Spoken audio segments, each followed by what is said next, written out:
Government jobs की तैयारी करने वाले मेरे भाइयों, आप सेंट्रल लेवल की और अपने स्टेट लेवल की कई भर्तियों के एग्ज़ाम देते हो। आप कोचिंग भी करते हो, आपकी तैयारी भी अच्छी होती है और आपको भी लगता है कि मेरा सिलेक्शन हो जाएगा, क्योंकि यार आपने 4-4, 6-6 महीने दिए हैं और कई एग्ज़ाम के एक्सपीरियंस के बावजूद भी जब आपका रिजल्ट आता है तब भी आपका सिलेक्शन नहीं होता है। ऐसा क्यों? कहाँ कमी रह गई थी? मेरे दोस्त, कुछ कमियाँ हमारे अंदर ही होती जो दिखाई नहीं देती है, और हर रिजल्ट के जिम्मेदार भी हम होते हैं। अब हमें ही कुछ करना पड़ेगा, वरना सब खेल खत्म हो जाएगा। अब आते हैं मेन मुद्दे पे। आपने साल भर में कुछ नहीं पढ़ा, पर एग्जाम से पहले लास्ट 2 महीने में दमदार रणनीति बनाकर स्मार्ट तरीके से पढ़ो। एक दिन में केवल एक सब्जेक्ट नहीं पढ़े, आप हर 1 घंटे या 2 घंटे बाद कोई दूसरा सब्जेक्ट चेंज करें और बीच बीच में जो क्या है ब्रेक लेते रहें और यही प्रक्रिया दोहराएं। इस प्रकार पढ़ने से आप कभी भी बोर नहीं होंगे और याद करने की क्षमता भी बढ़ जाएगी। अब आते हैं खास मुद्दे पर। इसके बिना आप कभी भी कॉम्पिटिटिव एग्ज़ाम, कोई भी एग्ज़ाम हो, पास नहीं कर सकते। वो है टेस्ट सीरीज। टेस्ट सीरीज का मतलब आप जो एग्ज़ाम से पहले जो टेस्ट देते हो वो टेस्ट सीरीज। विद्यार्थी अक्सर इसको भूल जाते हैं या न के बराबर जो टेस्ट प्रैक्टिस है वो करते हैं। जब एग्ज़ाम देने बैठते हैं ना, तब अपना पेन रुक जाता है, हाथ रुक जाता है। फिर ऑप्शन वाले क्वेश्चन में चारों ऑप्शन राइट लगने लग जाते हैं, जबकि एक ऑप्शन सेलेक्ट करना होता है। ऐसा क्यों होता है? ऐसा तब भी होता है जब आपने क्या कभी जो टेस्ट सीरीज है वो नहीं दी है या प्रैक्टिस नहीं की है। और आजकल प्रश्न भी बहुत घुमा कर पूछे जाते हैं। आपको पता है, साला आता हुआ प्रश्न भी गलत हो जाता है, क्योंकि हमने कभी भी टेस्ट प्रैक्टिस की नहीं, या फिर 2-3 टेस्ट प्रैक्टिस करते हैं जो कि इनफ नहीं होते हैं। आप चाहे कितने भी अच्छे टीचर से पढ़ लो, चाहे कितने भी अच्छी कोचिंग के नोट्स पढ़ लो, पर आप बिना टेस्ट दिए एग्ज़ाम पार नहीं कर सकते।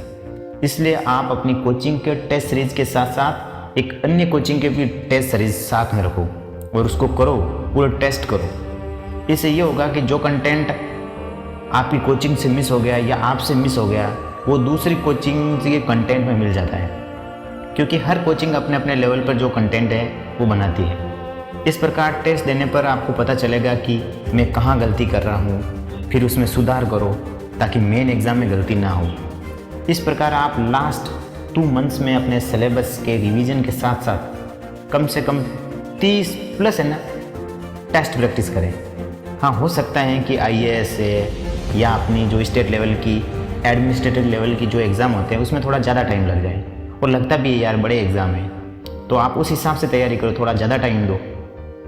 और एग्ज़ाम के समय में सोशल मीडिया से तो बिल्कुल दूर रहें, क्योंकि ये फेसबुक है, इंस्टाग्राम है, इनमें क्या है कि वो रीलें चलती रहती है और पता ही नहीं लगता है, अंगूठा चलता रहता है और टाइम निकल जाता है।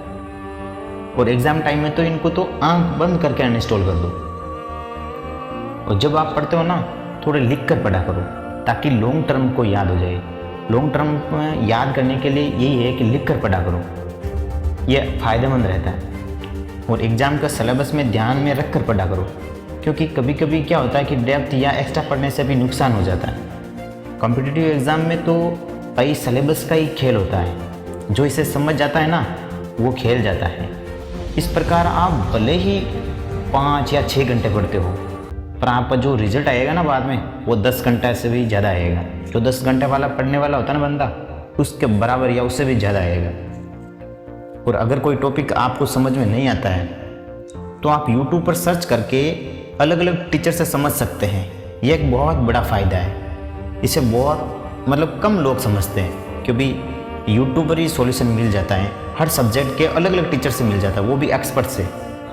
और अभी रही बात अलग अलग सब्जेक्ट्स की, वो कैसे पढ़ें, तो मैं बता दूं, जैसे हिस्ट्री है, ज्योग्राफी है, इसको मैप से पढ़ो, क्योंकि मैप से पढ़ने से क्या ये जल्दी याद होंगे और लॉन्ग टर्म के लिए याद हो जाता है।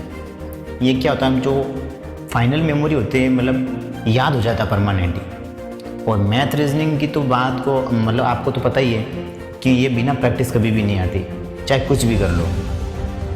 ये ऐसे सब्जेक्ट हैं जिन्हें प्रैक्टिस करना ही पड़ता है। ये मैथ और रीजनिंग है भाई, इसमें प्रैक्टिस ही मांगता है।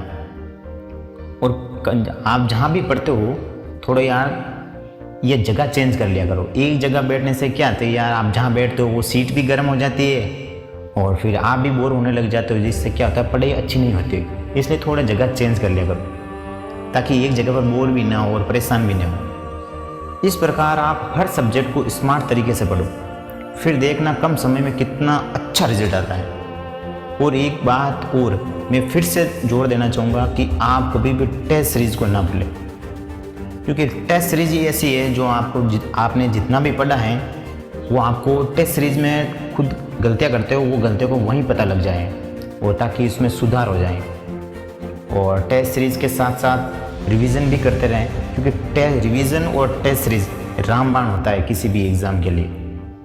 अभी ये बातें आपको अच्छी नहीं लगेगी कि यार ये कितने लफड़े हैं, इतना पढ़ना पड़ता है क्या। भाई ये इतना नहीं है। जब आप रियल में तैयारी करने लग जाओगे ना तो आपको इंटरेस्ट आने लग जाएगा और आप कई एग्ज़ाम दोगे तब आपको समझ आ जाएगा। और अभी आपको समझ नहीं आएगा ना तो फिर बाद में आपको ज़रूर आ जाएगा कि ये बातें कितनी सही हैं। और इस प्रकार आप एग्ज़ाम की प्रिपरेशन कर सकते हैं। और अंत में मैं एक मोटिवेशन कोट्स कहना चाहूँगा कि अरे जो हार से निराश है उन्हें इस बात का अंदाज़ा नहीं है कि सफलता की कीमत ज़िंदगी से ज़्यादा नहीं होती। और किसी ने क्या खूब कहा है कि ख्वाब टूटे हैं मगर हौसले जिंदा हैं, हम वो हैं जहाँ मुश्किलें शर्मिंदा हैं। और लास्ट में आपको एक ही बात कहना चाहूँगा कि अगर आपको लगता है कि यार ये बिल्कुल बातें सही हैं तो आप हमारा भी हौसला बढ़ा सकते हैं लाइक और सब्सक्राइब करके। जय हिंद, धन्यवाद।